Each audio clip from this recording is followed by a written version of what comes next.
Chapter 61, Fort Henry, Vermont, the research facility, Dr. Anton Saragas' lab. "This is maddening," Dr. Carolyn Meyer Brandis cried, jerking her head back from the microscope. "The formula's losing cohesion again." "I know," Dr. Anton Saragas sighed, pushing his glasses up from the end of his nose. He was an older man, as thin as a rail from smoking way too many cigarettes. He had a sharp, pointed nose that gave him a rat-like appearance, and spectacles so thick Dr. Meyer Brandis assumed he was blind without them.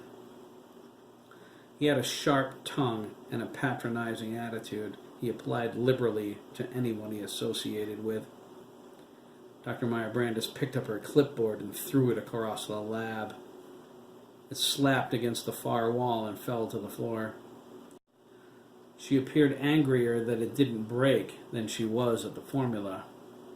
"This is the third time this week," she cried. "I know," Dr. Saragas sighed.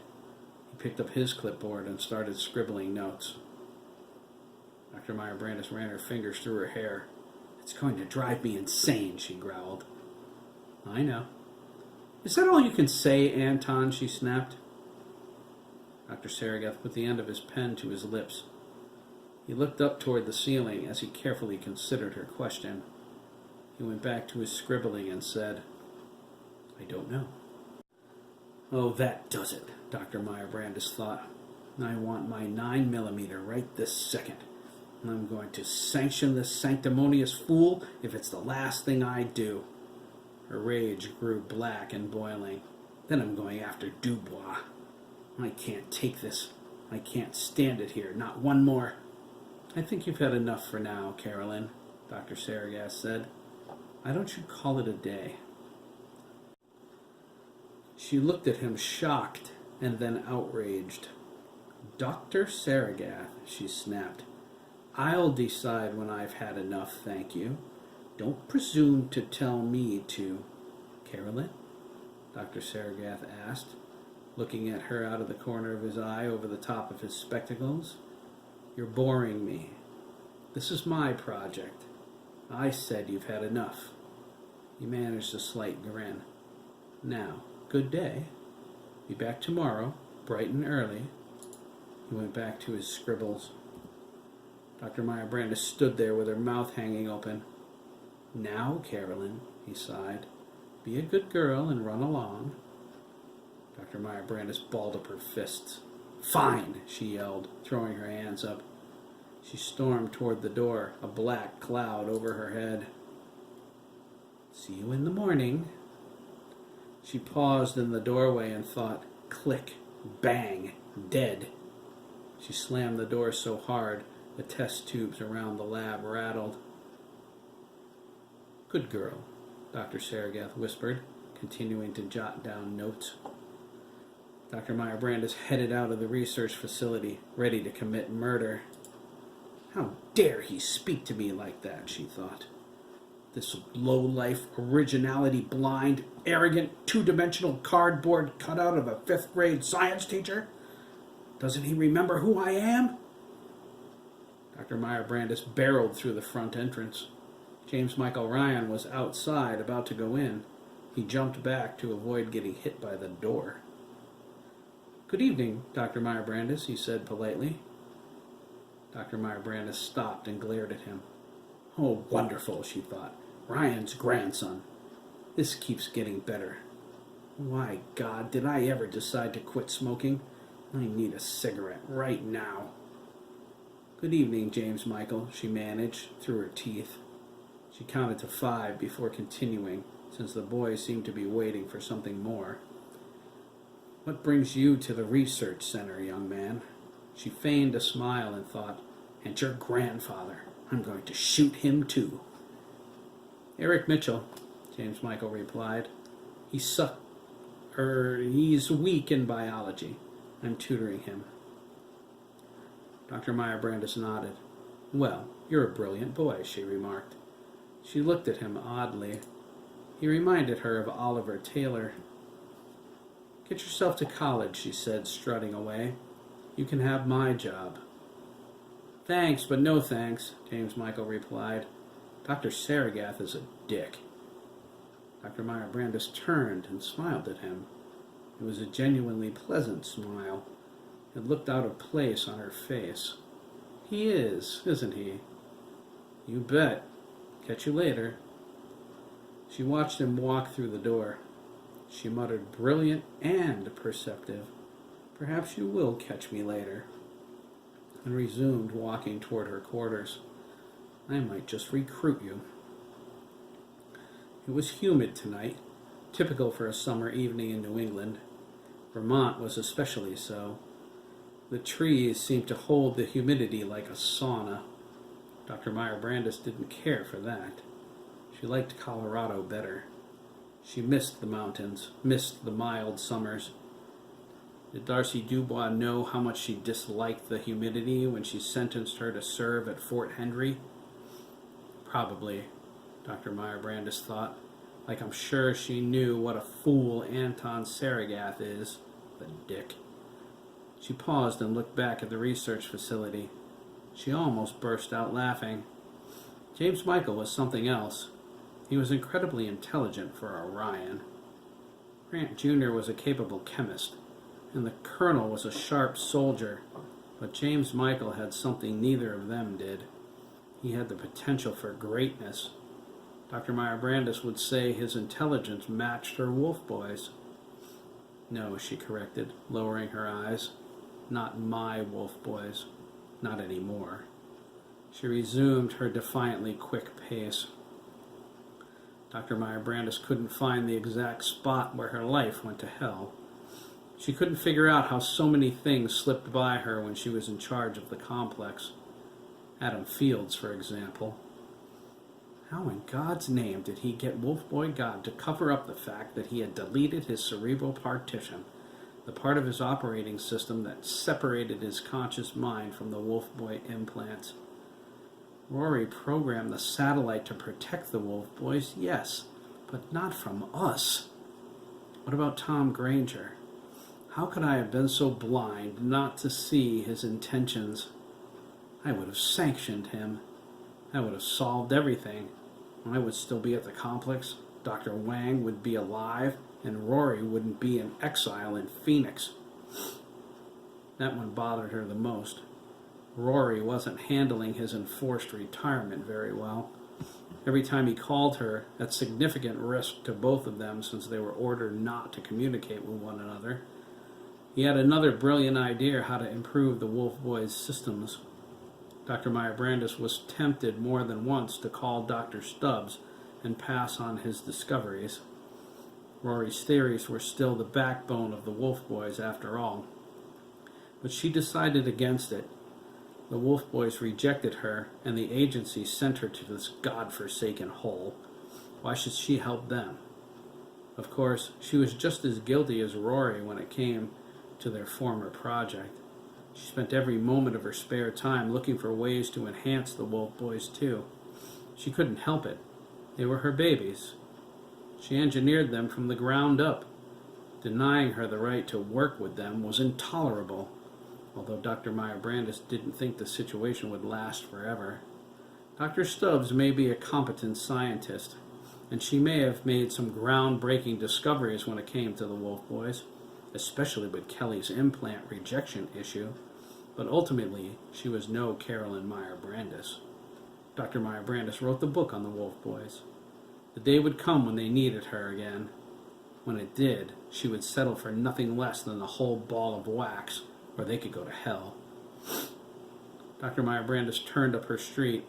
Her quarters were on base, a small one-bedroom barrack that was supposed to resemble a house. As part of her agency-enforced discipline, she endured restriction to base. She spent her free time here in the home she regarded as her cell away from federal prison. Her living quarter arrangements and limitations were the only choices Director Dubois offered her at the end of her house arrest, other than the private sector. That was intolerable, too. Dr. Meyer Brandis gave her life to government service. She had no desire to be a civilian. She thanked God for the NSC. At least they had a concept of her value. They allowed her to keep her full agency status, including her security clearance and her sanction authority. Her clearance allowed her to access the agency mainframe. From there, she could log into the complex's systems whenever she wanted through Dr. McAllister's back door into the Wolf Boy God satellite. She was still blocked from contacting the Wolf Boys by their choice, and she couldn't use the satellite to do any work, but she could browse the resident doctor's files, their notes, and logs. Dr. Yuri was a remarkable scientist. His concepts made Dr. Wang seem antiquated. Dr. Meyer Brandis wished they had him from the beginning. Of course, he wasn't even born when they initiated the Omega Wolves project, let alone her earlier work, but she considered that beside the point. Dr. Yuri worked miracles with Billy Ramsey, the Omega Wolf. Billy was a few examinations away from being a full-fledged member of the team. Dr. Meyer Brandis could hardly believe it. He also had some serious plans for the Wolf Boys. She saw it in his notes. He was running simulations trying to find a way to use their nano repair system to upgrade their implants to more sophisticated and powerful designs. As if they aren't strong enough already, she thought. Still, major upgrades without surgery? It's genius. He even has ideas about adding to their optical implants. He's completed designs for X-ray and laser tracking vision. Dr. Yuri is a marvel. Dr. Meyer Brandis climbed her front steps, fishing her keys out of her lab coat pocket. When she opened the door, the inside lights came on automatically. They were part of the security system that scanned her the moment she stepped onto the porch. That was Colonel Ryan's doing. He ordered the agency engineers to install the same security system in her house that the complex used through Wolf Boy God. Ryan deemed it imperative since any work she might do, either for Dr. Saragath or for her personal occupations, was classified. Fort Henry may be secure, but its standards were far beneath the agency's. Dr. Meyer Brandis wondered what other improvements there were to her former mountaintop headquarters. She would learn that someday. One way or another, she would return to the complex. It was more a question of how than when, but she could wait for that. Patience was one of her strongest virtues, at least until it came to Anton Saragath. She closed the door and threw her keys across the room. "Needle-nosed vermin!" she cried. Revealing the intricacies of her research to Dr. Stubbs was bad enough. To Dr. Meyer Brandis, Nancy Stubbs was a preening, spoiled brat from a family of privilege. She demonstrated a high and mighty, holier-than-thou attitude the entire time they were together. She acted as if Meyer Brandis was some sort of mad scientist for engineering the Wolf Boys in the first place. She didn't understand how the project could be for the betterment of humanity. It would have been evident if the Wolf Boys were allowed the opportunity to fulfill their original function. They were the perfect covert operatives. They could have taken espionage to the next level. Dr. Meyer Brandis did what they ordered her to do and provided Dr. Stubbs with everything she needed. She was transferred to Fort Henry immediately afterward. Darcy Dubois assigned her to work with Dr. Saragath. His project, like many scientists in agency service, was combat-oriented. He wanted to devise a means to give soldiers on the battlefield a physical edge. He wanted them to have greater strength, endurance, and sharper senses, but he also wanted the effects to be temporary. This was a source of frustration to Dr. Meyer Brandis. She could have completed Dr. Saragath's project immediately through permanent genetic manipulation. Most of what he searched for she already accomplished with the Omega Wolves and the Wolf Boys. They had to be physically stronger to carry the weight of their implants. Their natural senses were augmented beyond animal sharpness by way of gene therapy, followed by bionic and cybernetic enhancement. It wasn't temporary, of course. But what did he expect? Dr. Sturgess' research was pointless. He endeavored to be a vitamin peddler. He was impractically overcautious, as if he were subconsciously holding back. She knew that was probably right. Sturgess never got over the incident at Fort Ord that destroyed his first project. The volunteer soldiers who died was one thing, but the survivor, Roger Crowley, what was he, 17 or something at the time, she wondered? She thought that was it. The kid got into the army, but he had no place in Dr. Sturgess' experiments. It would have been better if Crowley died, considering his present condition. The Fort Ord fiasco was the reason Dr. Sturgess remained in his present state of stagnation. He was desperate to go forward, yet terrified of anyone else getting hurt. He wanted invincible super soldiers, but he wasn't willing to take the risks necessary to succeed. Herein lay Dr. Meyer Brandis' punishment.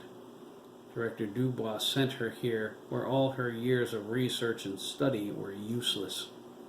She hated that, but she intended to be around long after Dubois was gone. She had high hopes the next director would be someone with vision.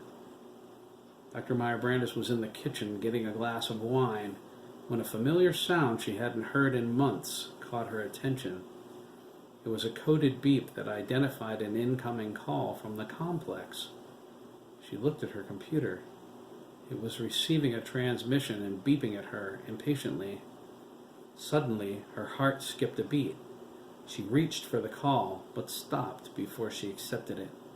She sat down in her desk chair and reined in her emotions, painting boredom on her face.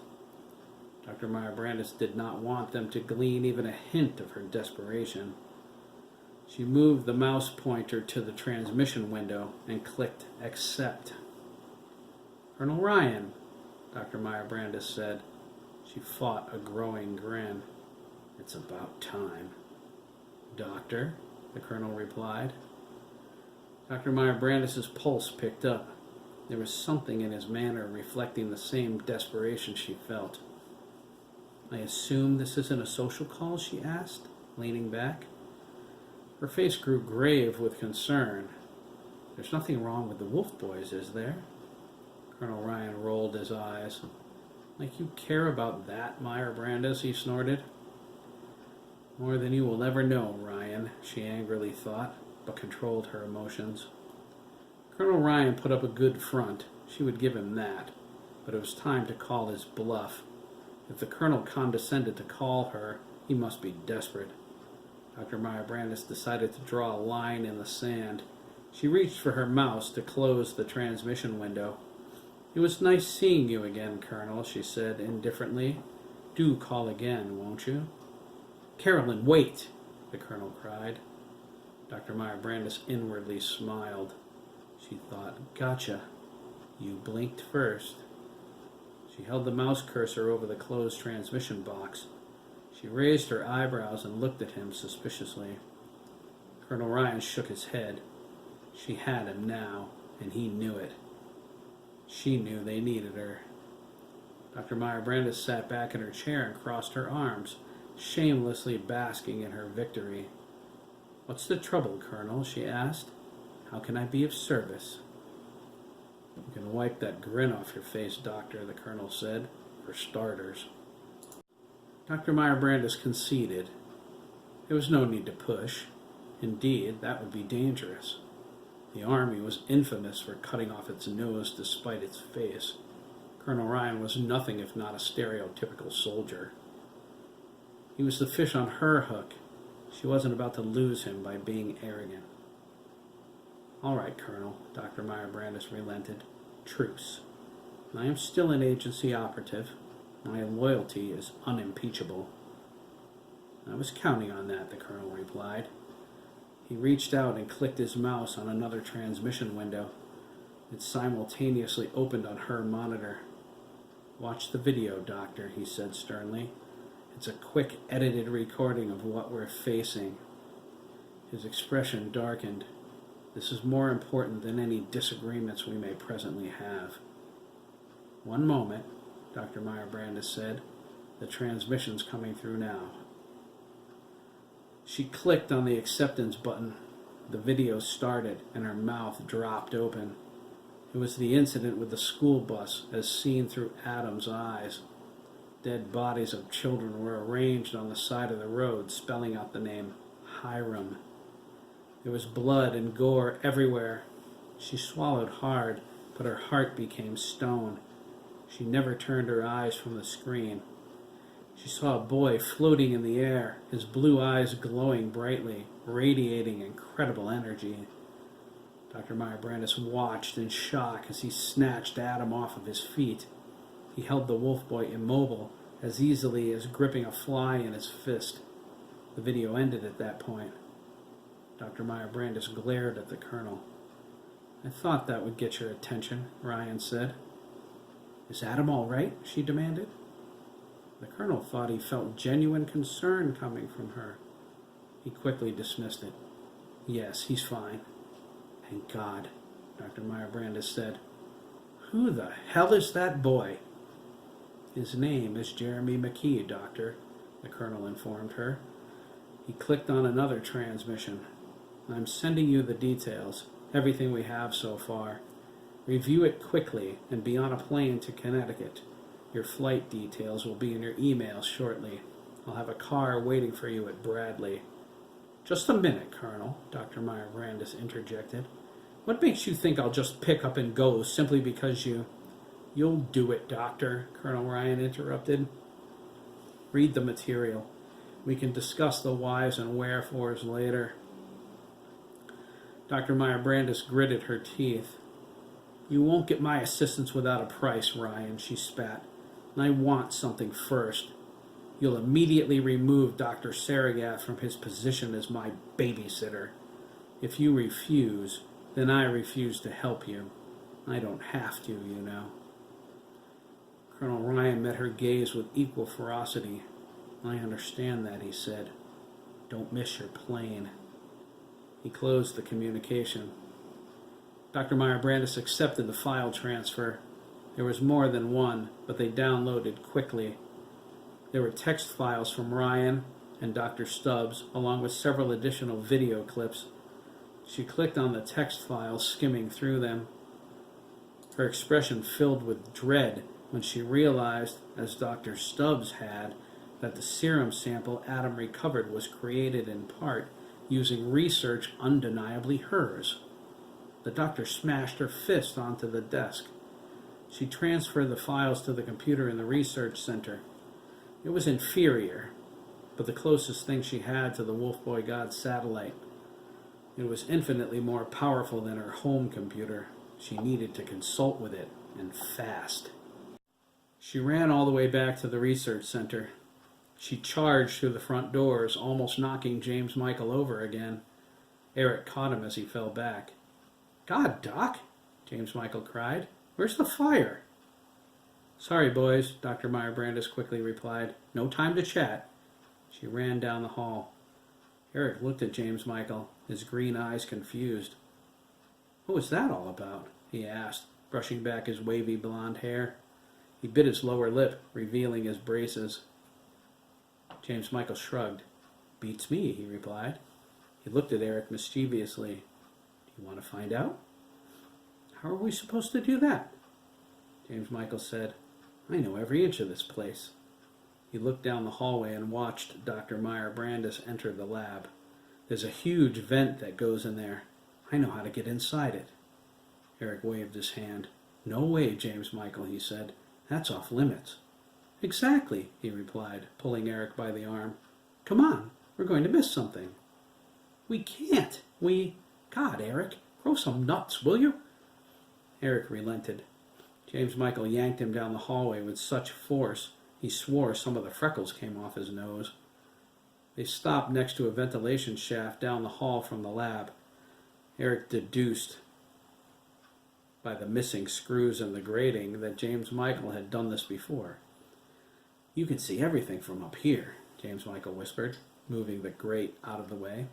He shoved Eric in first. He climbed in after him and slid the grate back into place. Eric's heart filled with dread. We're going to get caught, and my dad's going to kill me. You know he's an MP, right? James Michael smiled. Eric, it'll be worth it. Let's go. Eric rolled his eyes and bit his lower lip again. The shaft slanted upward. James Michael led the way on his hands and knees. They reached the end and peered through the screen into Dr. Saragas's lab. Dr. Meyer Brandis stood in front of her workstation. Dr. Saragas watched her curiously. He sat in the same spot where he was when she left. Excuse me, Carolyn, he asked, with snooty superiority. What do you think you're doing? Shut up, Anton, she snapped. Take it up with Colonel Ryan. Now, see here, Dr. Saragas began, setting his pen down on his clipboard. You will not. Check your email, Anton, Dr. Meyer Brandis smiled as she typed. Colonel Ryan should have sent you a message by now. Dr. Saragas snorted. You'd better hope he did, Carolyn. If he hasn't, you'll be out of here on your ear. Inside the vent, Eric chuckled. On her ear? James Michael shushed him. His expression became concerned. She's doing something for my grandfather, he wondered. That's impossible. My grandfather can't stand her. Why is that? Eric whispered. James Michael shrugged. I don't have a clue. She always seemed pretty cool to me. He held his hand up for silence. Dr. Saragas finished with his email. Apparently, you are correct, he sighed, returning to his seat and scribbling. Dr. Meyer Brandis ignored him. The satisfaction she got being able to say that to him was wonderful. She cleared her throat. Computer, she instructed. Examine the file labeled Dr. Stubbs. Compare the findings within to the formulae in the files labeled Omega Wolf Project, Dr. Carolyn Meyer Brandis, in the agency's classified database. Accessing agency archives, the computer replied. Stand by. What does Omega Wolf mean? Eric asked. Shh, James Michael hissed. Jesus, Eric, no wonder you always get caught messing around. He shook his head and whispered, I don't have a clue what it means. Be quiet before I put a knot in your braces. Eric covered his mouth. Access to Omega Wolf Project Dr. Carolyn Meyer Brandis is restricted, the computer informed her. Please input the appropriate access code. Dr. Meyer Brandis typed her passcode, hoping Director Dubois hadn't changed it. Access granted, the computer said. Stand by. Who's that fool Carlton Brandis? Eric asked. James Michael looked at him confused. What are you talking about? That's what she typed as her passcode. You saw that from here? James Michael asked, straining his eyes to see her keyboard. Eric said, Nope. She mumbled the words when she typed them. James Michael nodded. Oh, I didn't see that. Comparison complete, the computer informed her. The Omega Wolf file is my research, Dr. Meyer Brandis said. The Stubbs file is an unknown project. Are there enough similarities to conclude that research from the Omega Wolf file appears in the Stubbs files project? Undeniably, the computer replied. Jesus, Dr. Meyer Brandis whispered, her eyes widening. Someone stole my research! That conclusion is supported conclusively by the evidence presently available, the computer agreed. Dr. Meyer Brandis' face grew cold. Computer, make all the files available to me through my laptop, she said. I'll go over them extensively on the plane. I am sorry, Doctor. You do not have the required clearance for... Get it from Colonel Grant Ryan, she snapped. She went to the door. Before she opened it, she glanced back at Dr. Saragas. I just want to tell you, Doctor, she remarked with smug satisfaction. You are, by far, the worst scientist it's been my displeasure to work with. I knew more about how to accomplish your goals a decade ago. I honestly believe that on your best day, you are a quack. That said, she left. Dr. Saragath didn't move a muscle during her short oration. He set his pen and clipboard down on the table. He walked over to her workstation with an irritated look on his face. "Computer," he asked, "show me everything Dr. Meyer Brandis just accessed." "Access code required," the computer replied. Dr. Saragath snorted. That fool Carlton Brandis, electing not to tape it, with a capital T, C, and B. He sat at her desk and crossed his arms. He watched as the information he requested flashed across the screen. He leaned forward with great interest after only a few seconds of watching the video of Jeremy and Adam at the school bus killings. The file from Dr. Stubbs followed it.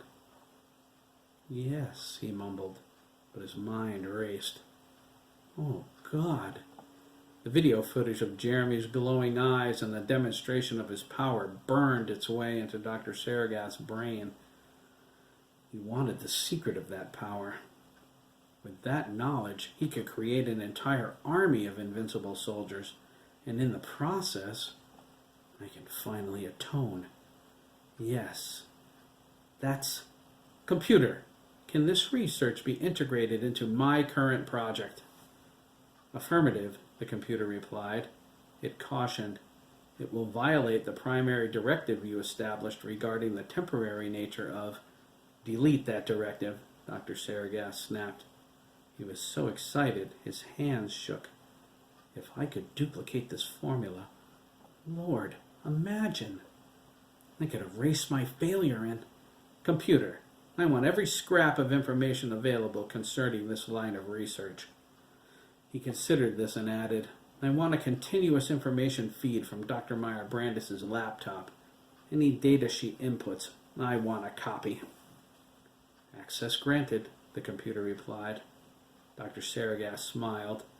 The expression looked alien on his face. How could it not be, he whispered. After all, I'm sure Colonel Ryan hasn't completely removed me as Dr. Meyer Brandis' parole officer yet. James Michael looked at Eric the moment Dr. Saragath's stony facade faded, and he started to laugh. Dude, he said, let's get out of here. Eric agreed. Dr. Saragath sounded loony. Eric suddenly wondered if that wasn't exactly what he was.